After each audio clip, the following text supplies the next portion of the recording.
오늘은 구본영님의 오늘 눈부신 하루를 위하여 책 중에서 마지막 부분인 남김없이 쓰고 가는 것이 인생이다 부분을 낭독하겠습니다. 어려서 나는 낙타의 혹 속에 물이 들어있을 거라고 생각했다. 혹 속의 물주머니 속에서 물을 조금씩 꺼내서 목을 축이며 사막을 횡단한다고 믿은 것이다. 나중에 알게 되었지만 혹 속에 든 것은 물이 아니라 지방이다. 낙타가 오래도록 먹지 않아도 버틸 수 있는 것은 약 45kg 정도 되는 예비 식량 덕이다. 낙타의 몸은 수분의 증발을 최소화할 수 있는 독특한 구조를 이루고 있고 필요한 경우 상대적으로 물이 덜 필요한 다른 기관에서 수분을 가져올 수 있도록 만들어져 있다. 한 번 물을 마시면 10분의 1 100리터에 가까운 물을 마셔 몸속에 부족한 물을 단숨에 보충한다고 한다. 그래서 사막은 느긋하게 걸어갈 수 있는 것은 당당한 갈기를 휘날리는 사자가 아니라 바로 얄궂은 얼굴과 흉물스러운 혹을 가진 초라한 모습의 낙타다. 낙타가 아주 긴 여행을 하게 되면 잘 먹지 못해 혹 속의 지방이 줄어든다. 혹이 점점 줄어들어 험한 여행의 마지막에 이르게 되면 아마 혹은 껍질만 남고 지방은 다 없어져 혹 없는 낙타가 되고 말지도 모른다. 인생은 소모하는 것이다. 긴 여행 끝에 평평한 등을 가진 낙타처럼 모두 쓰고 가는 것이다. 죽음이 우리에게서 빼앗아 갈 수 있는 것은 늙고 추레한 껍데기밖에 없도록 그렇게 살아야 한다. 40km가 넘는 긴 마라톤 경기의 결승점을 통과하는 선수에게 아직도 뛸 힘이 남아 있다면 경기에 최선을 다한 것이 아니다. 이 세상의 모든 것을 쓰고 남겨놓은 것 없이 가야 하는 것이 인생이다.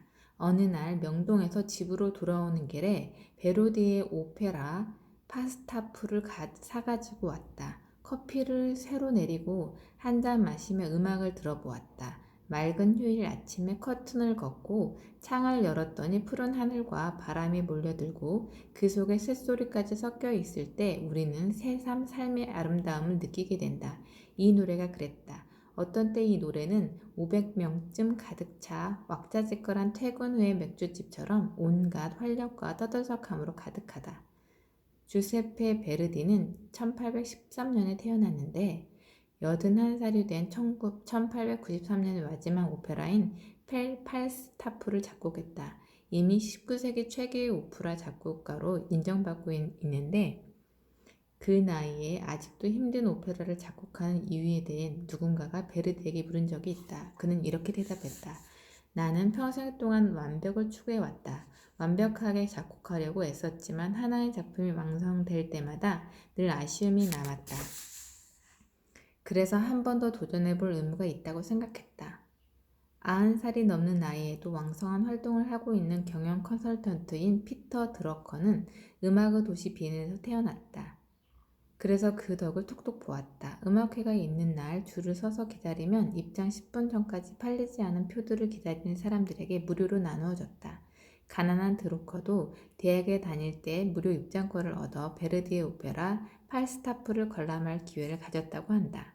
셰익스피어의 작품에 등장하는 인물 가운데 가장 나이 먹은 주인공인 팔스타프는 뚱뚱하고 우스꽝스럽지만 명랑하고 활력에 가득 차 있다.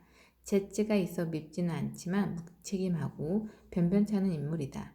영국의 엘리자베스 1세는 이 인물을 매우 사랑해서 셰익스피어에게 그를 주인공으로 하는 희곡을 하나 쓰도록 했는데 그것이 바로 윈저의 명랑한 아내들이다. 팔스타프는 날마다 호기심과 열정 그리고 기쁨 속에 새로운 아침을 맞는 사람이다.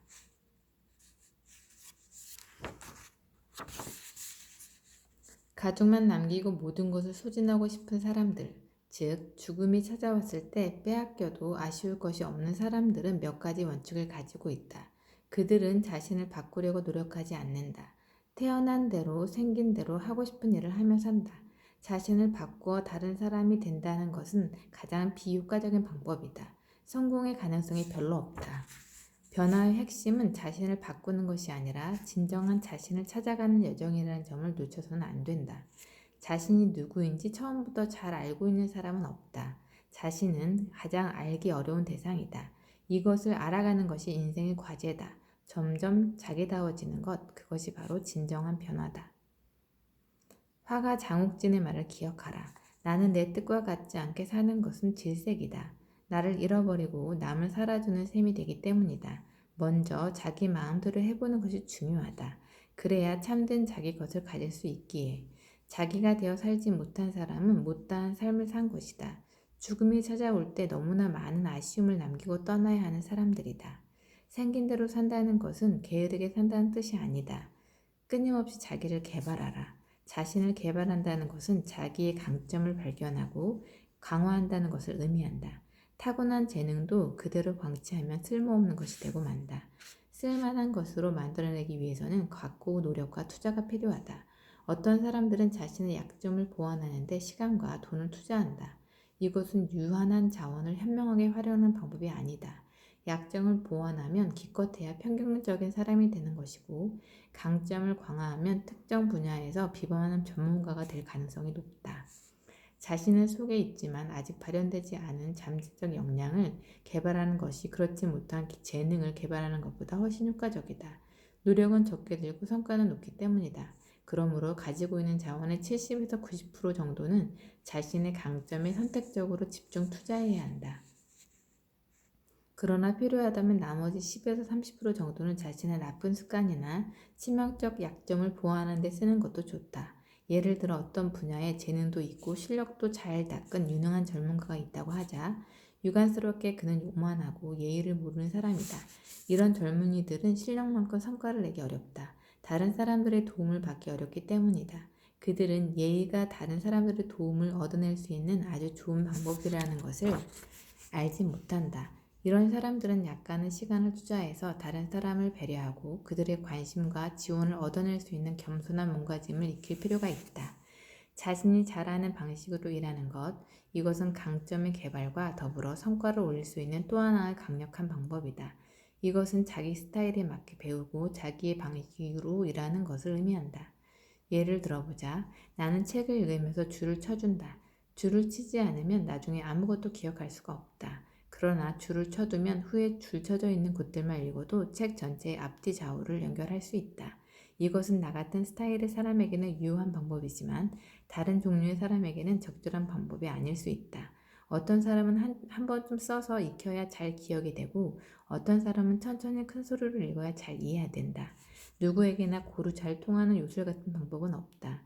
체질이 다르면 처방도 다르듯이 자신에게 가장 잘 맞는 배움 방법과 일하는 유형을 알아내 자신의 방법을 통해 최대의 성과를 만들어낼 수 있도록 훈련해야 한다. 노력해서 그만큼의 성과를 얻어내는 것처럼 우리를 기쁘게 해주는 것도 드물다. 눈에 보이는 성과를 얻게 되면 중간에 그만두는 경우가 별로 없다. 인생이라는 긴 여정에서 자신이 꿈꾸는 곳을 향해 끊임없이 움직일 수 있게 하는 현실적인 힘은 바로 요소요소에서 작은 승리들을 거두는 것이다. 어떤 경우에도 가치관이 부합되는 행동을 하라.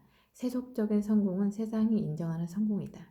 어떤 사람에 대한 평가는 그 사람에 대한 사회적 가치를 의미한다. 그러나 우리의 삶은 경제적 풍요와 사회적 가치만으로는 충분치 못하다. 우리는 그 이상의 것을 필요로 한다. 나로 내가 나를 인정해 주는 것. 바로 내가 나를 인정해 주는 것, 그것이 필요하다. 인생은 삶에 대한 의미를 요구한다. 가치관은 자신의 인생에 대한 해석이며 내적 동의를 뜻한다. 이것은 우리의 삶에 어떤 내면적 지수를 부여한다. 어린아이가 성장해 어른이 된다. 그리고 늙어간다. 그동안 얼마든지 직장이 바뀌고 직업이 바뀔 수 있다. 그동안 끊임없이 세속적인 작은 성공과 실패의 명암 속을 걷게 된다. 배우고 수정하고 반성하고 터득하는 것이 인생이다. 살아봐야 삶이 되는 것이다. 가치관은 강물처럼 흘러가는 인생의 변화 속에 어떤 일관성을 부여함으로써 나를 나을 수 있도록 만들어준다. 자신에게 부여하는 스스로의 인정 없이 마음의 평안은 없다. 세상을 떠나면서 남은 배우자에게 약간의 재산을 남겨두는 것은 위안이 된다. 피곤한 몸을 쉬며 아이들을 키웠던 오래된 집 한 채 정도는 남기는 것이 좋다. 그리고 약간의 저축을 남기는 것도 좋다. 그보다 더 많이 남기기 위해 부산을 떨어야 할 이유가 없다. 하고 싶은 일에 인생을 다 걸고 살다 죽으면 된다. 그리하여 초라하고 노쇠한 아까울 것 없는 껍질을 벗고 참으로 자유로운 영혼이 되어 별빛 하나로 밤하늘에 달리면 된다.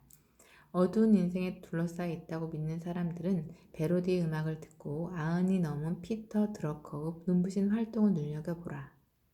그리고 화가 장욱진의 그림을 가끔 보라. 그러면 이미 사라졌거나 인생의 마지막에 서 있는 이 노인들이 당신보다 더 젊고 치열한 사람임을 알게 될 것이다. 50살쯤 된 중년은 자신이 그동안 하찮은 나이에 너무 목에 힘을 주고 살았다는 것을 알게 될 것이다. 이른이 된 노인은 틀림없이 살 날이 아직도 창창하게 남아있다는 사실에 감사하게 될 것이다. 자신이 늙었다고 생각될 때, 그리하여 한없이 처량하고 무기력해질 때 다음과 같은 몇 가지 충고를 진심으로 따라보는 것도 좋다. 첫째, 학생으로 계속 남아있어라. 배움을 포기하는 순간 우리는 폭삭 늙기 시작한다. 둘째, 과거를 자랑하지 마라. 옛날 이야기밖에 가진 것이 없을 때 당신은 처량해진다. 삶을 사는 지혜는 지금 가지고 있는 것을 즐기는 것이다.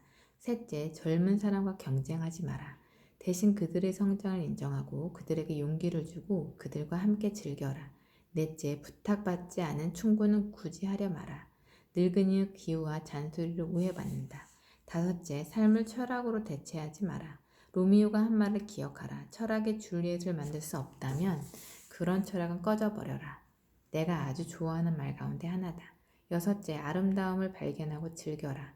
약간의 심미적 추구를 게을리하지 마라. 그림과 음악을 사랑하고 책을 즐기고 자연의 아름다움을 만끽하는 것이 좋다.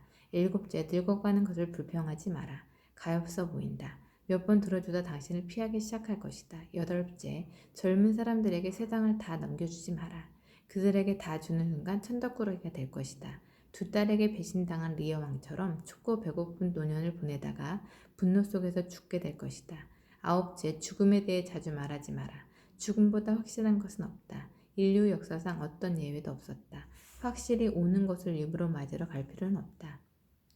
그때까지는 삶에 탐닉하라. 우리는 살기 위해 여기에 왔다. 감사하며 살 수 있다면 좋은 인생 하나 아닌가? 마지막 순간에 살 한 점, 피 한 방울 남기지 않고 닳고 다른 뼈와 질긴 가죽 하나 달랑 남기고 새털처럼 가볍게 바람에 날리듯 편안한 비행을 할 수 있으면 참 괜찮은 인생 아닌가? 먼 길을 가야 하는 저승사자도 그 가벼움에 짐을 덜어 고마워할 것이다.